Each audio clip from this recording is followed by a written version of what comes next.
Tank.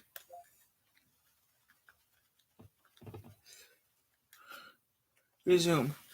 Look at that shit. Look at that sun. Eels? Eels are good. Small eels. What did I get? Oh, the eels. Look at that. Yeah, you can sit on my drumsticks. Huh? Bitches and bockers. They come out more at night, like most eels. Most drummers are out at night playing. There you go. They don't really have great sight, those guys. They have a good sniffer.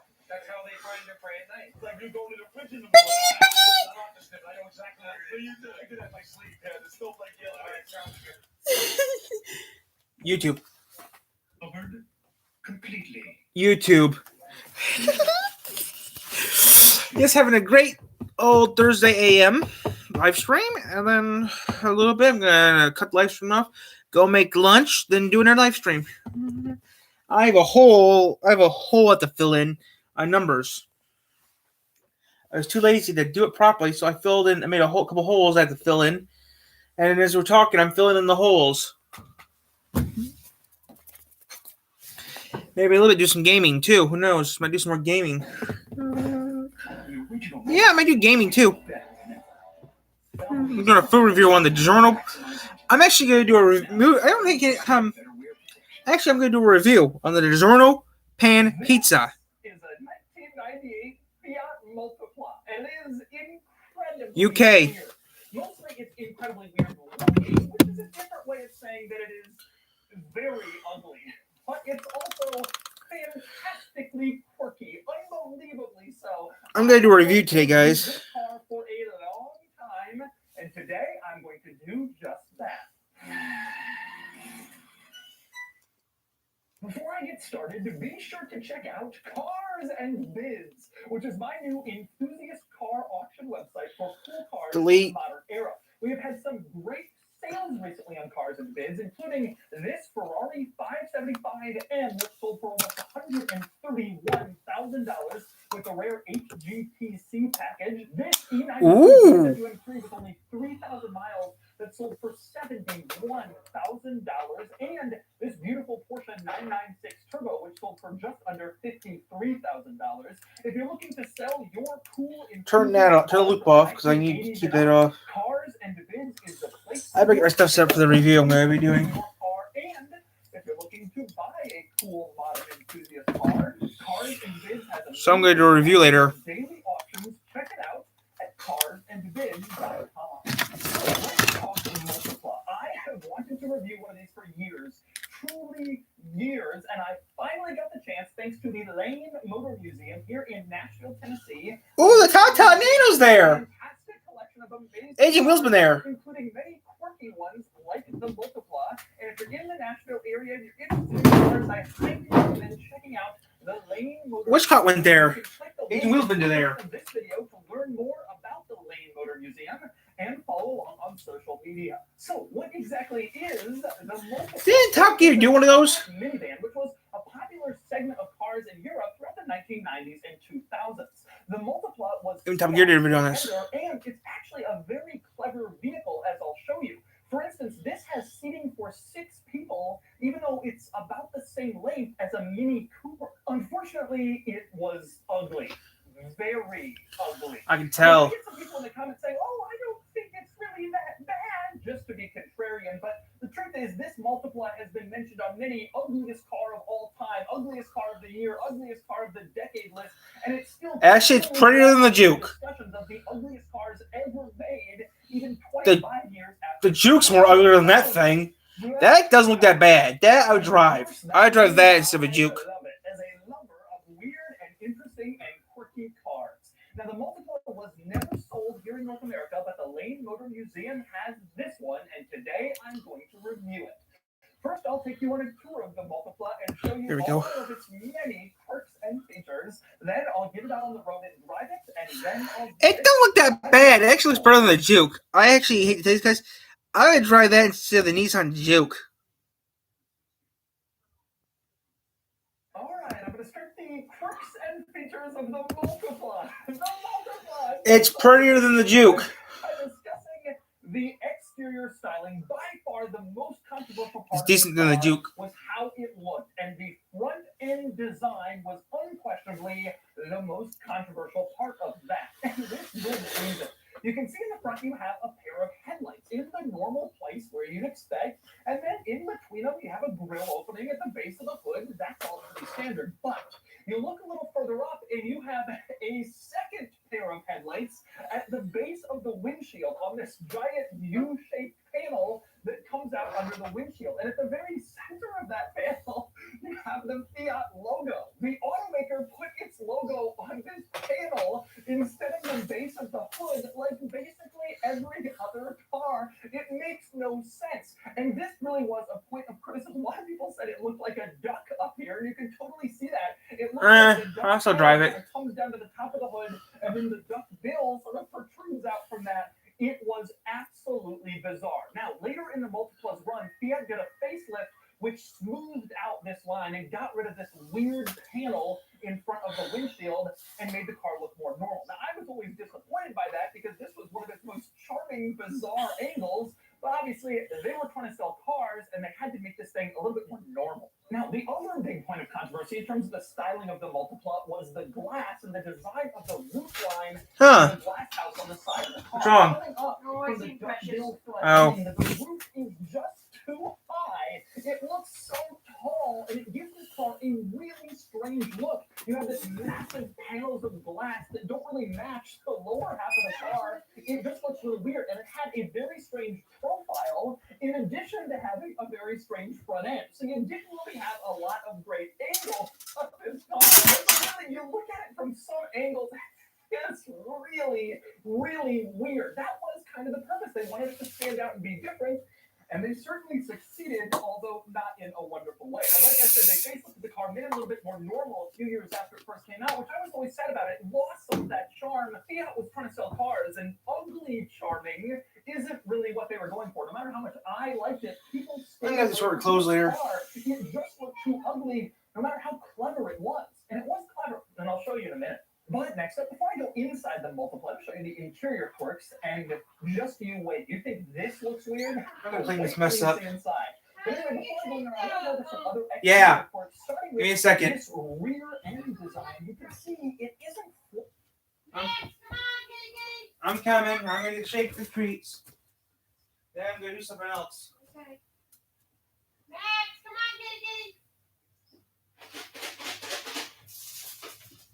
Come on, Max. Good kitty. Got him? Good kitties. How we got? All three? Yep. What the hell do I was supposed to do? You guys are good kitties, yep. The top came off. Huh? The top popped off. No. Oh, shoot. What? They maybe saw you in your underwear. Oh, I got my shirt down there. Nobody see me. They just heard me say that. Now I'm gonna do something else. I'm gonna keep on recording. This is getting good. I'm gonna sort through my clothes. Play. Flat on the back end, like basically every other car. Instead, you had this rear pillar sort of curves down and meets the lower half of the body. So this is what I'm gonna do, guys. I'm gonna sort my clothes. Jutting out from the You know what? I'm forgetting everything. Turn this mess up. One. I'll sort. Okay, here's what I'm gonna do. I'm gonna sort. I'm gonna sort. The rear corner window kind of wraps around towards the back of the car a little bit. It's not just a flat window on the side. It comes Pants and shorts go there. towards the middle of the rear of the Shirt car, go there. making for a very strange rear three-quarter angle, in addition to all the other strange stuff back here. And This somewhere stuff back will here, go another interesting over in point, the corner. taillights These themselves, go in a corner taillights, somewhere. of course, is some random weird shape which looks bizarre, but also it looks like a Boxers. It was Boxer, intended boxer, from the boxers. factory to look like the taillight had bubbles in it, and the reverse light. Not the turn signal, they spared that, but there appeared to be bubbles in the taillight. That was just another weird quirk of the Socks and underwear are gonna go.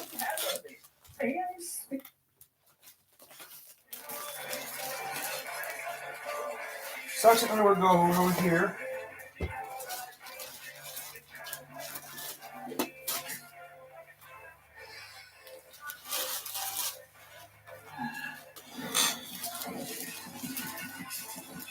Marshmallow. What When did Marshmallow become a chef? Watching this. No offense, Marshmallow. Oh, that's funny. Marshmallow's doing an Old Spice commercial. That's different. I don't have a caddy. I don't want to buy a fucking caddy. I want a car. I want a scooter. Caddies are too expensive for people around here. We can't afford the damn things. Speaking of lighting in this car, we finally get to find out. My entire life since I discovered this car, I have wondered what exactly do the lights at the base of the windshield do? Because you figure these are the headlights, the fog lights are the bumper, so what exactly happens with these lights? What is their purpose? Are they indicators? The answer is they're the high beams. Take a look. The headlights are on. I flash the brights so you can see these lights are coming on, which actually makes sense. The brighter in the positioning is pretty good, just below the driver's line of sight.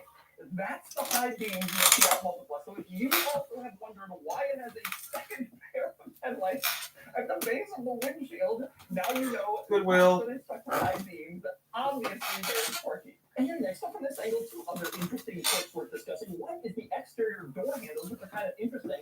They're not just normal door handles. Instead, they have this little growth that sort of juts out from the back of the door handle. That's there so that you can open the door with the handle and then open it the rest of the way using this. I'm gonna clean this mess right now, guys.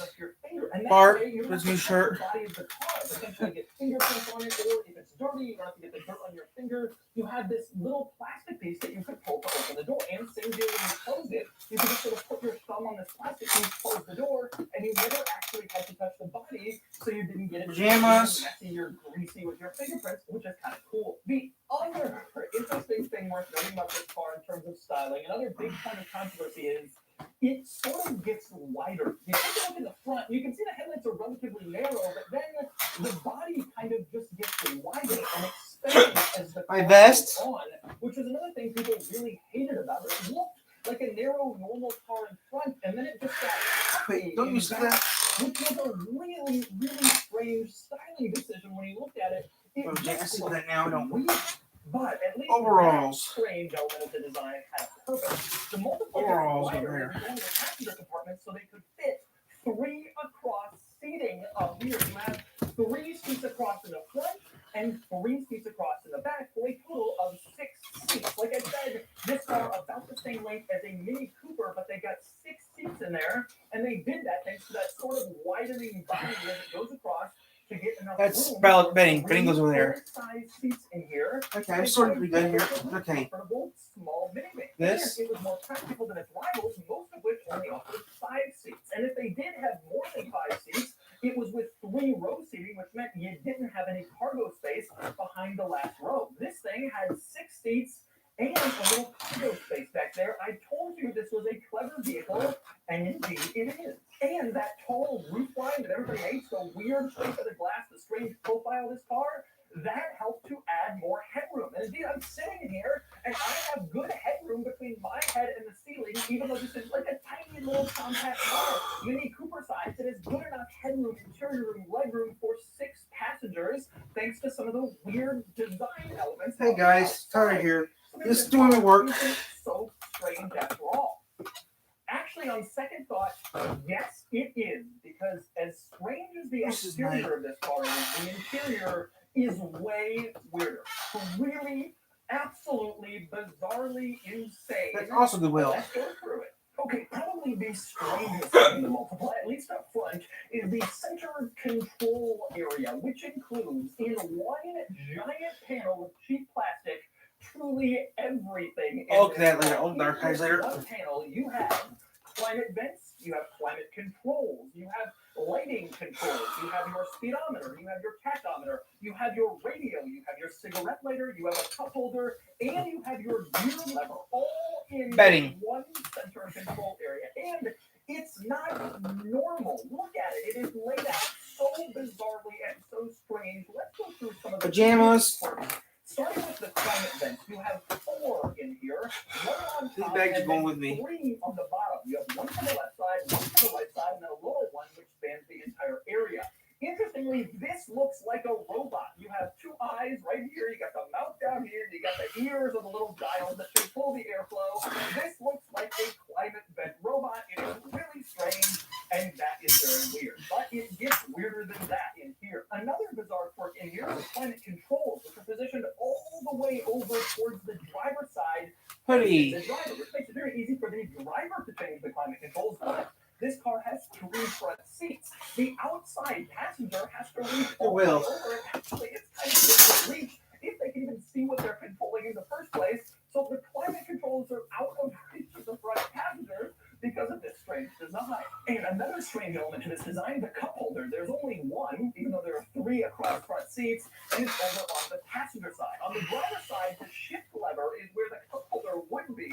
So the driver is shifting and does not get a cup holder. Instead, only the passengers have access to the cup holder. And speaking of weird driver-focused things, how about the speedometer area, which is in the center, in this giant center display. Admittedly, it is turned towards the driver and facing the driver, but it is still out of the driver's direct straight line of sight. To see it, you have to look down and then over to the left in order to look into this giant center area with all these controls. That's for your speedometer. Now you're wondering, why did they move the speedometer over there? What was so important to place in front of the steering wheel that they couldn't put the speedometer in its normal spot?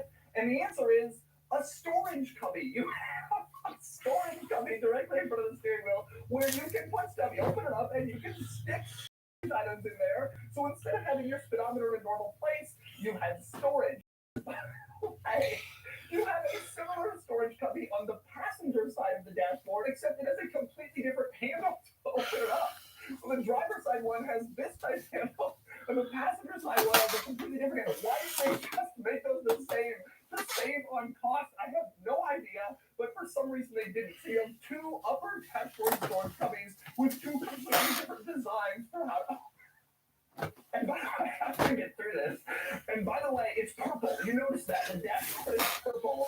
All of the storage cubbies, everything in the dashboard is purple. And it's not just that. The entire interior of this car is purple. The seats are all purple. The door panels are all purple. I have sex tonight. Even the cargo cover in the cargo area is purple.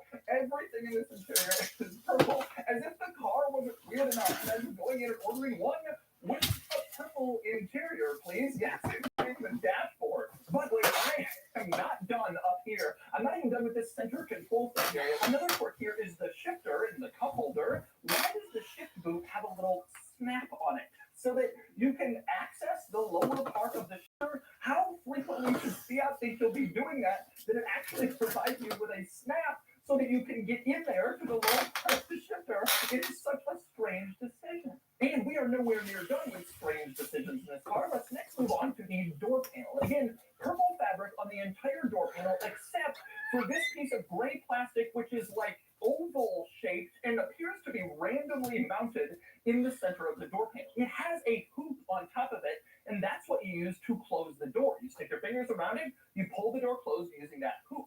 And the hoop sticks up past the window line, which I actually think is a pretty cool thing, because that gives you a door closer that's within easy reach, but it doesn't compromise on visibility and giant windows in this car. So you get the best of both worlds, an easy door to close and a massive window for visibility.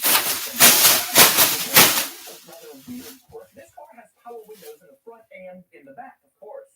But the driver's side door panel only has 2 power window switches. Then you try them, and therefore the front power windows only. The driver doesn't have access to control the rear power windows, which is kind of annoying in a minivan when you'll have kids back there. And it's especially weird in this car because there are 2 sunroofs in here. You have a front sunroof and you have a rear sunroof, as you can see, which is a pretty neat perk. Now, I bring that up now because the controls for those sunroofs are directly above the driver's head.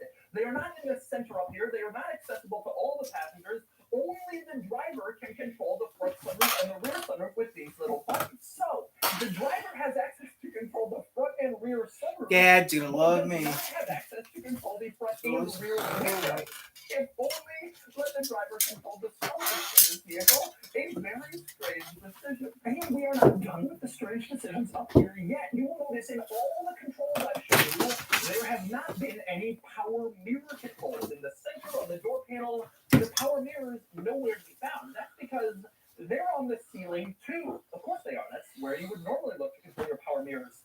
To the ceiling of your car. You have the power mirror control here. You slide this little switch over to move the mirror, and you also have power folding mirrors. You press this button and the mirrors will fold in, which of course is nice and convenient. Now, interestingly, the mirrors themselves are actually split into 2 pieces, an upper lower mirror part only controls the upper mirror. Yes. The lower one, that is manual. So these are actually sort of semi-power mirrors, and the controls are on the ceiling. And we're not done with the weird quirks yet. The parking brake, where is that?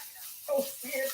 That's because it's between the driver's seat and the driver's door. This tiny little cavern down here, that's where the parking brake is. So you better release the parking brake before you close the door, because otherwise it might be hard to get your hand in here and actually release the parking brake so you can set off and start driving. And worth noting, it is also vastly asymmetrical in here, which you don't really realize until you start poking around and finding stuff. You see, the driver in a normal car takes up half of the front, but in this car, the driver only takes up 1/3 of the front because you have 3 front seats in here. And so stuff is kind of moved over a little bit more than you might expect. For instance, the rear view mirror on the windshield is not in the center of the windshield, it's over towards the driver. And how about the fact that the sun visors are not equal in size? The driver's sun visor is much smaller to compensate for the moved over rear view mirror. The passenger sun visor is much larger. That is something you will not find in virtually any other car. 2 differently sized sun visors because of an asymmetrical front seating setup. Very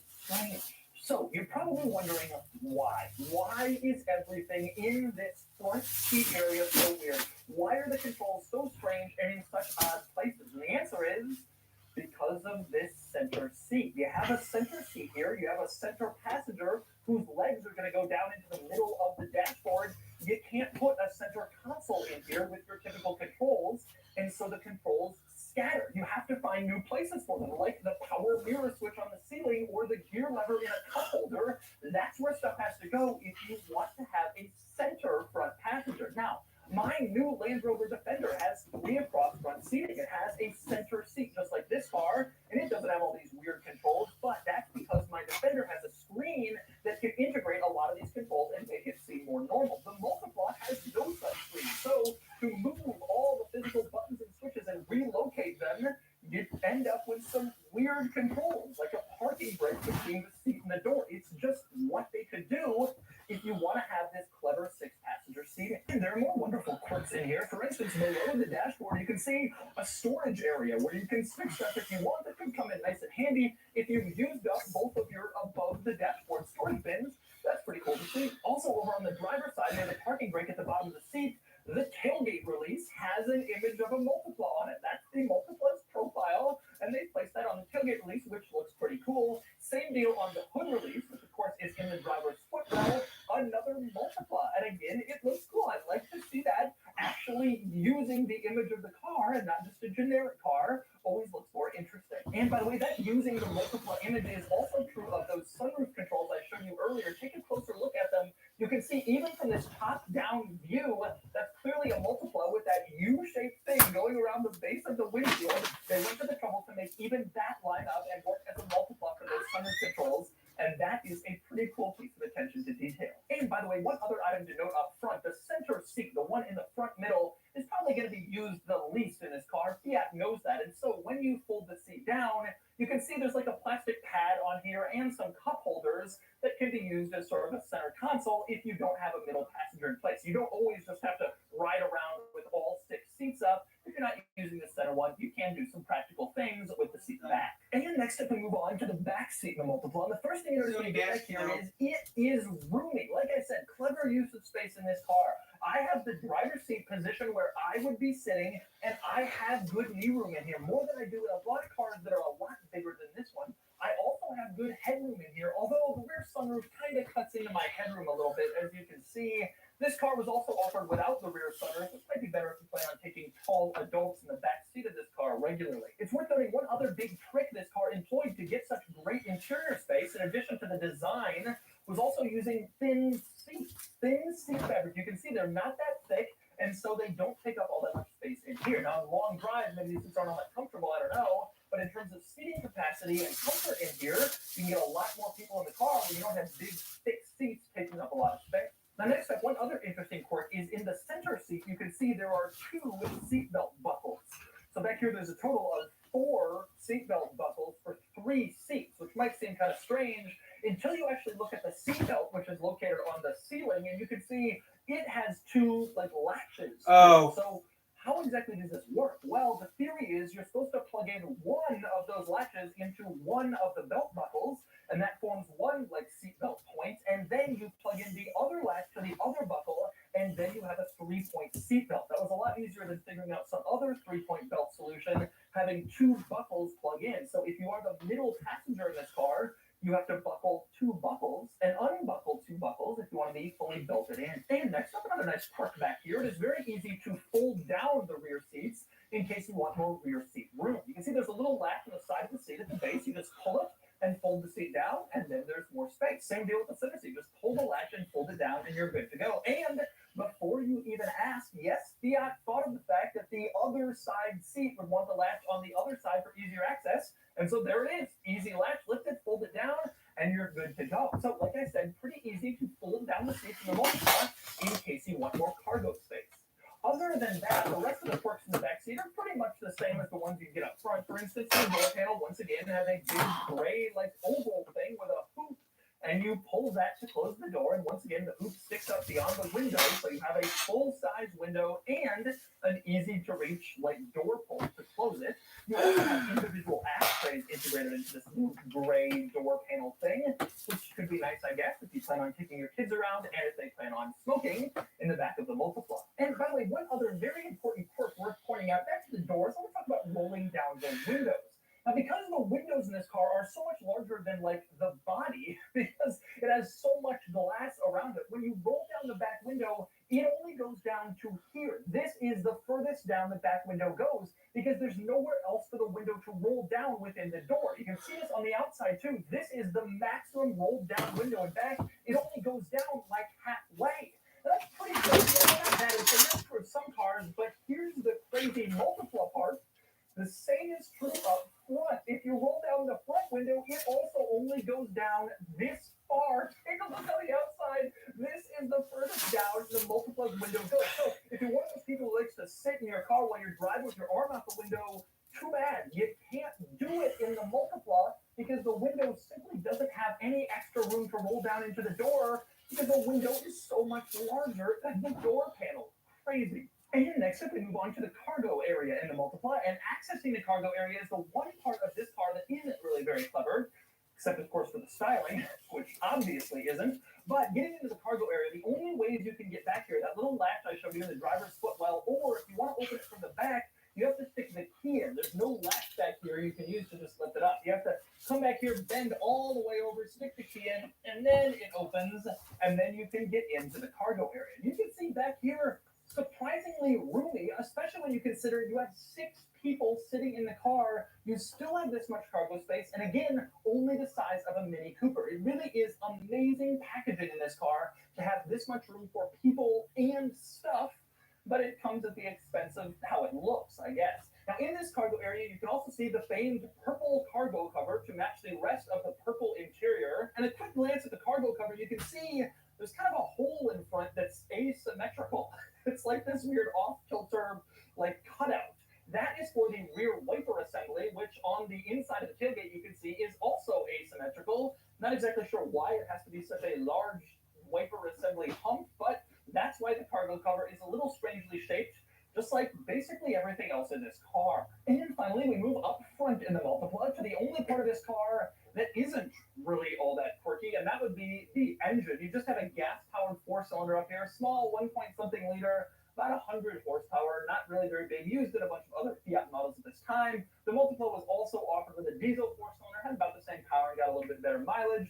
But there you go, the small engine in the Multipla. Again, the least quirky thing about this entire car is basically a Fiat engine that was used in other Fiat models as well. And so, those are the quirks and features of the amazingly quirky Fiat Multipla. Now it's time to get it out on the road and see how it drives.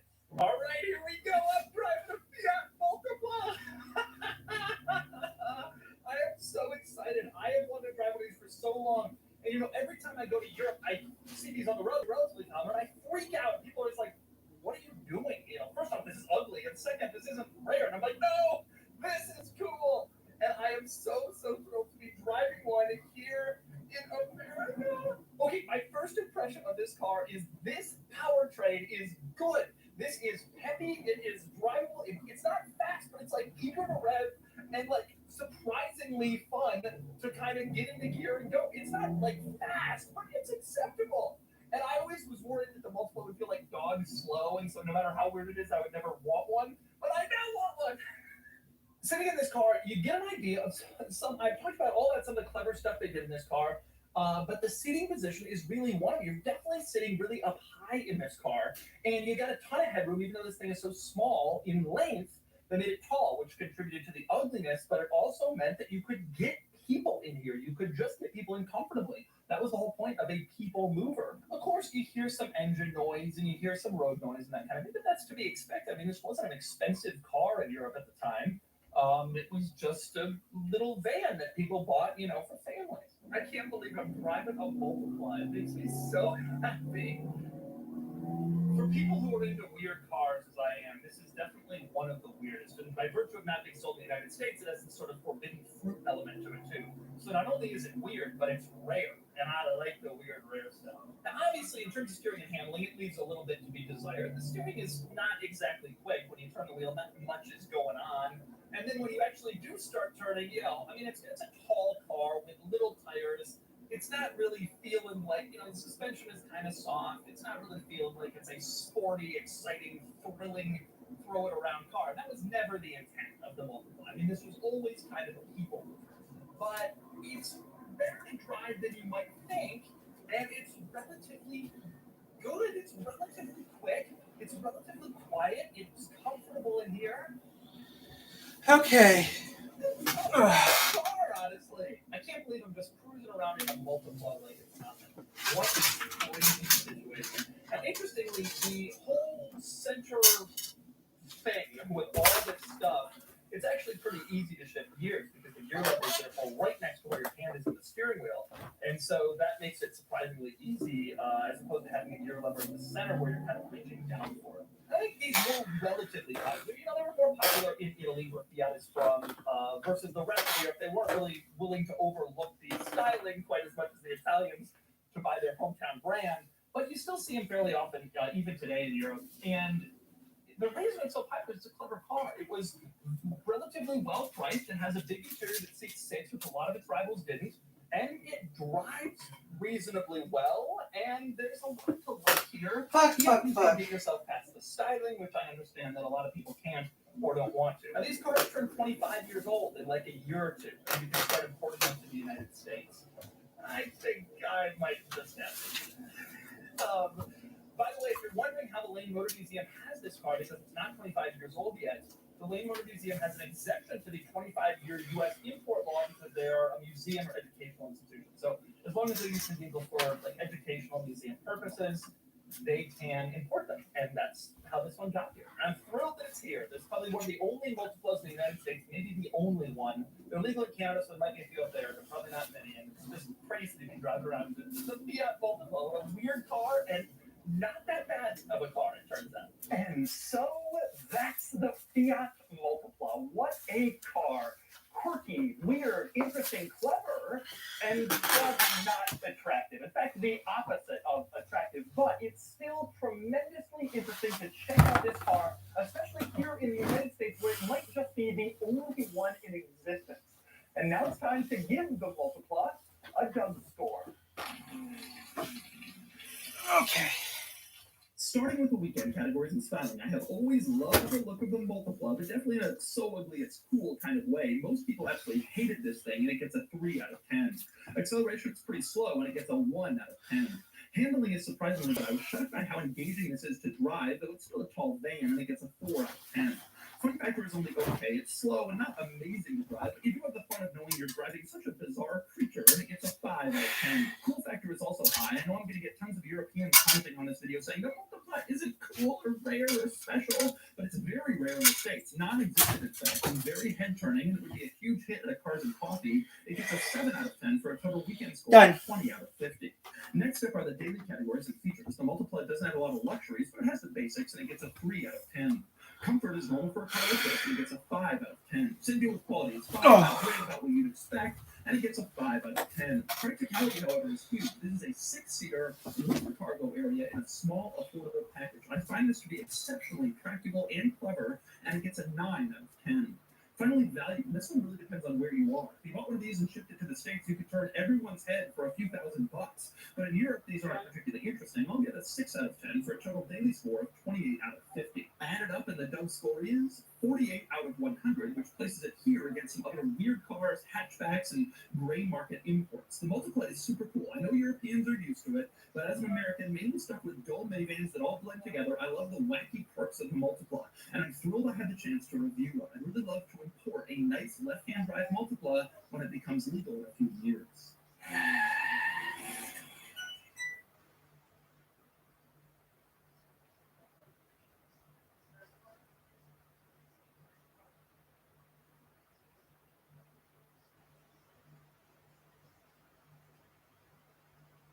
Unconventional, unusual, unlikely, unpolluting, uncombusting, unbelievable, unsurpassed. These are all words that have been used to describe the electric uncar from Unique Mobility. What is the uncar? Well, it's a state-of-the-art electric automobile. That's how the press release for this 1979 electric uncar starts out. This is an electric car that was built from the ground up right here in Colorado by Unique Mobility. And I'm going to show you around it. It is all of those unwords.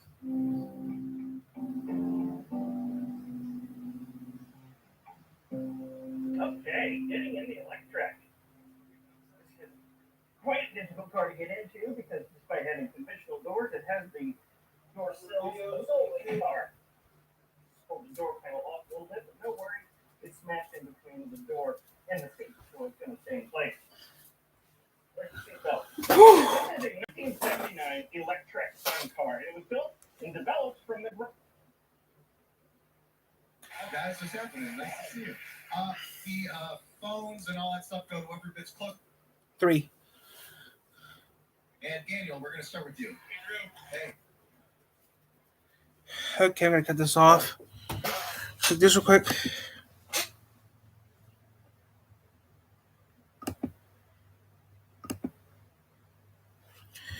Okay.